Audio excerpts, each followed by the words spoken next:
नमस्कार, मैं मोहम्मद आसिफ और आप देख रहे हैं एसपीएन 9 न्यूज। इस वक्त मेरे साथ अबरार मौजूद हैं। अबरार, आपका बहुत बहुत स्वागत है। लगातार गुजरात और हिमाचल के चुनाव की चर्चा हो रही है, लेकिन इस बीच में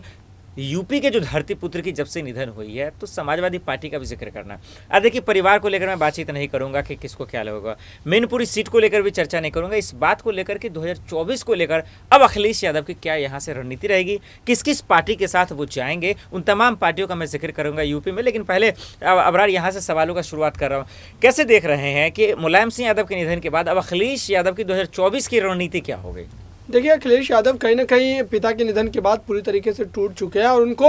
अब भारतीय जनता पार्टी जो है पूरी तरीके से दबाने का प्रयास कर रही है। दरअसल बीजेपी ये चाह रही है कि मुलायम सिंह यादव के निधन के बाद कहीं ना कहीं समाजवादी पार्टी को समेट दिया जाए, और यही कारण है कि खुद केशव प्रसाद मौर्य ने एक बयान जारी किया और कहा कि दरअसल अगर कोई ये सोच रहा है कि मैनपुरी सीट पर या यहाँ पर रामपुर की सीट पर भारतीय जनता पार्टी जो है उस तरीके से दमखम नहीं दिखा पाएगी, तो ऐसा गलत है, क्योंकि वो एक अलग मामला है। जो है एक तरीके से आप समझे कि पारिवारिक एक तरीके से जो रिश्ते होते हैं, कोई नेता का भी हो सकता है किसी भी राजनीतिक दल के नेता के साथ। तो ऐसे में कई लोग इस तरीके से सोच रहे थे कि दरअसल योगी आदित्यनाथ का सैफई पहुंचना, राजनाथ सिंह का मैदानता पहुंचना और प्रधानमंत्री नरेंद्र मोदी का शोक व्यक्त करना, ये तमाम चीज़ें कहीं ना कहीं दर्शा रही थी कि ऐसा लग रहा था लोगों को कि हो सकता है कि भारतीय जनता पार्टी उतना आक्रामक रवैया अख्तियार नहीं करेगी। लेकिन यहाँ पर मामला तब पलटता नजर आया जब केशव प्रसाद मौर्य ने खुले तौर पर कह दिया कि वो इस दोनों सीटों पर जो है बड़ी मजबूती के साथ लड़ेंगे और अखिलेश यादव के लिए एक बड़ी चुनौती खड़ा करेंगे। तो ऐसे में अब अखिलेश यादव को अपने परिवार के भीतर जो तमाम लोग मौजूद हैं उनको जोड़े रखना, खासतौर से शिवपाल यादव को और साथ ही और जो वरिष्ठ नेता हैं जो लगातार उनसे कहीं ना कहीं नाराज रहते हैं, क्योंकि उस समय मुलायम सिंह यादव जिंदा थे तो जाहिर सी बात है कि पार्टी के ऊपर उनका साया बरकरार था और कोई भी बड़े मुद्दे को, कोई भी बड़े मसले को वो आसानी से हल कर लेते थे। लेकिन अब अखिलेश यादव के लिए खेल बहुत ही ज़्यादा गंभीर हो गया। अब आपने एक जिक्र किया मैनपुरी सीट का, तो मैं ले लेता हूं, हालांकि उस पर मैं जाना नहीं चाह रहा था, लेकिन क्या ये मान लें कि एक छोटा सा सेमीफाइनल के तौर पे देख सकते हैं अगर वहां समाजवादी पार्टी, हालांकि गढ़ तो उन्हीं का है, जीतती है तो क्या 2024 में 2019 के आंकड़े नहीं रहेंगे, वो तस्वीरें निराशाजनक नहीं रहेंगी? और अगर हार जाते हैं तो इसका मतलब कि 2024 में भी सुपरा साफ है लोकसभा चुनाव में?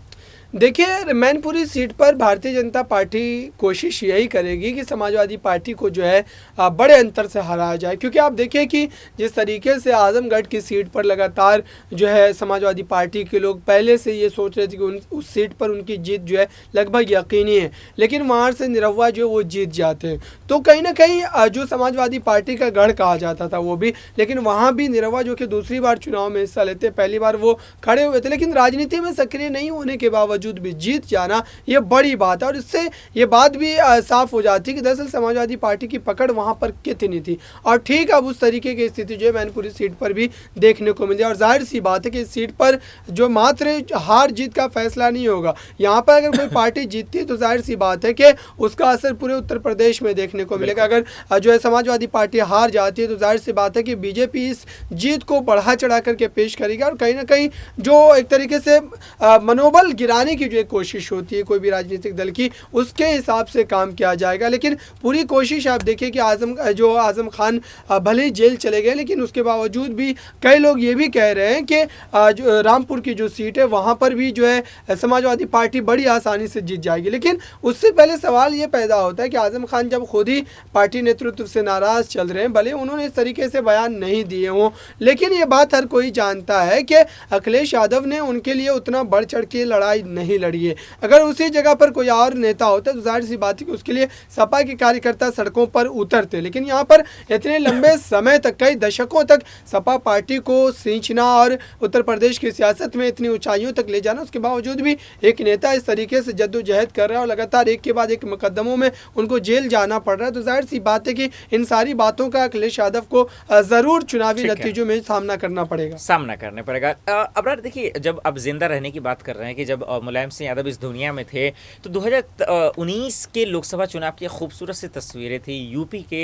तमाम उन पार्टियों की जो अब इस वक्त एक साथ नहीं हैं। मायावती एक साथ हैं, आपने देखा कांग्रेस एक साथ है, और मुलायम सिंह यादव जो गेस्ट हाउस कांड के वक्त जो है दरारें पैदा हो गई थी, वो तब सब चीज़ को भुलाकर एक मंच पर साथ आए गए। आपको लगता है कि अब उनके निधन के बाद मायावती रुख करेंगी, जो नाराजगियाँ थे उन चीज़ों को माफ़ी मांगकर या फिर भुलाकर क्या उन पर जाने का रुख करेंगे, यानी मोटा मोटी कहें तो क्या अलायंस गठबंधन देखने को मिलेगा तमाम पार्टियों का? देखिए, मायावती कहीं ना कहीं इस बात को समझ चुकी है और खुद अखिलेश यादव भी समझ रहे हैं कि 2 बार की जो है मुख्यमंत्री रह चुकी, माफ़ कीजिएगा 3 बार की, तो वो जिस तरीके से अब इस समय पूरी तरीके से कहीं ना कहीं नदारद नजर आ रही है उत्तर प्रदेश की सियासत में, कहीं भी अब उनका बयान भी आना बंद हो गया है। तो ये बातें दर्शाती है कि विपक्ष में रहते हुए अगर आप इतने खामोश है तो जाहिर सी बात है कि कोई ना कोई बात पर्दे के पीछे ज़रूर है। और साथ ही आपने देखा कि सफाई में वो जब नहीं पहुंची तो इसके बाद और कई तरीके के सवालात खड़े होने शुरू हो गए, और ऐसे में उन्होंने जो सबसे बड़ा आरोप लगाया था अखिलेश यादव पर, उनकी पार्टी पर, पार्टी के समर्थकों पर, कि जहां जहां पर बसपा के प्रत्याशी उतारे गए थे गठबंधन के समय पर, वहां पर यादव वोट जो है पूरी तरीके से जो है ट्रांसफर नहीं हो पाया था। और यही वजह रही कि मायावती पूरी तरीके से बिफरती नजर आई थी अखिलेश यादव पर चुनाव के नतीजों के बाद। तो ऐसे में यह कयासराई करना बिल्कुल संभव नहीं लगता। और नहीं, आप देखिए कि जिस तरीके से इस वक्त हालात बने हुए हैं उत्तर प्रदेश के, ऐसा नहीं कहा जा सकता कि मायावती अखिलेश के साथ जाना चाहेंगी, और ख़ुद अखिलेश भी मायावती के साथ गठबंधन नहीं करना चाहेंगे, क्योंकि अखिलेश की जो पोजीशन है उत्तर प्रदेश की सियासत में इस वक्त बेहतर है, मायावती से कहीं ज़्यादा बेहतर है। और मायावती के साथ जाने के बाद कहीं ऐसा ना हो कि लोग उनसे नाराज़ होकर के उन्हीं के प्रत्याशी को वोट न दें और इसका भारी नुकसान उनको उठाना पड़ जाए। तो गठबंधन की जहाँ तक बात है वो अगले चुनाव में बिल्कुल भी संभव नज़र नहीं आ रहा, क्योंकि कांग्रेस पार्टी तो वैसे ही सिमटती नजर आ रही, मात्र 2 सीटों पर वो जीत दर्ज कर पाई थी। तो ये तमाम चीज़ें सामने रख करके देखा जाए तो एक आखिरी सवाल की तरफ रुक कर रहा हूँ और ये समझना चाह रहा हूँ अबरार, अब वो ये है कि अगर अखिलेश यादव या फिर मायावती या फिर कांग्रेस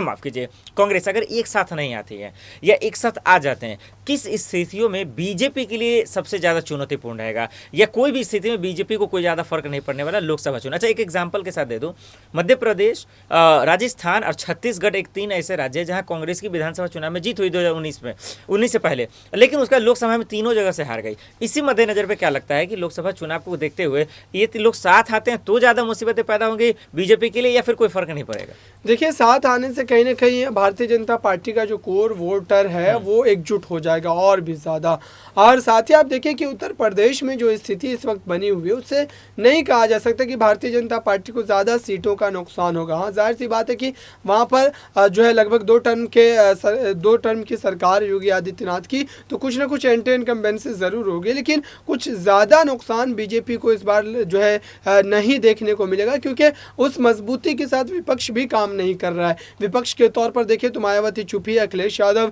खुद उस तरीके से आक्रामक रवैया इख्तियार नहीं किए हुए हैं। जहाँ तक कांग्रेस की बात है तो कांग्रेस तो पूरे खेल से ही बाहर नजर आ रही है। तो ऐसे में बीजेपी को कोई खासा नुकसान जो है चुनाव में नहीं हो पाएगा, चाहे गठबंधन की स्थिति हो या गठबंधन नहीं किया जाए, तीनों अलग अलग चुनाव लड़े तब भी। बिल्कुल, तो ये देखिए बहुत बड़ी बात है, ये बहुत बड़ा समीकरण है जो इस वक्त अबरार बता रहे थे। लेकिन देखना होगा कि 2024 के मद्देनज़र मायावती, अखिलेश यादव की रणनीति क्या रहती है जातीय समीकरण को भी लेकर और यूपी के चुनाव को लेकर। चलिए, बहुत बहुत शुक्रिया अबरार इन तमाम सवालों का जवाब देने के लिए। देखते हैं आने वाले वक्त में क्या कुछ होता है। चलिए, आज के लिए इतना ही, हमें दीजिए इजाज़त और आप देखते रहे SPN9 न्यूज़। नमस्कार।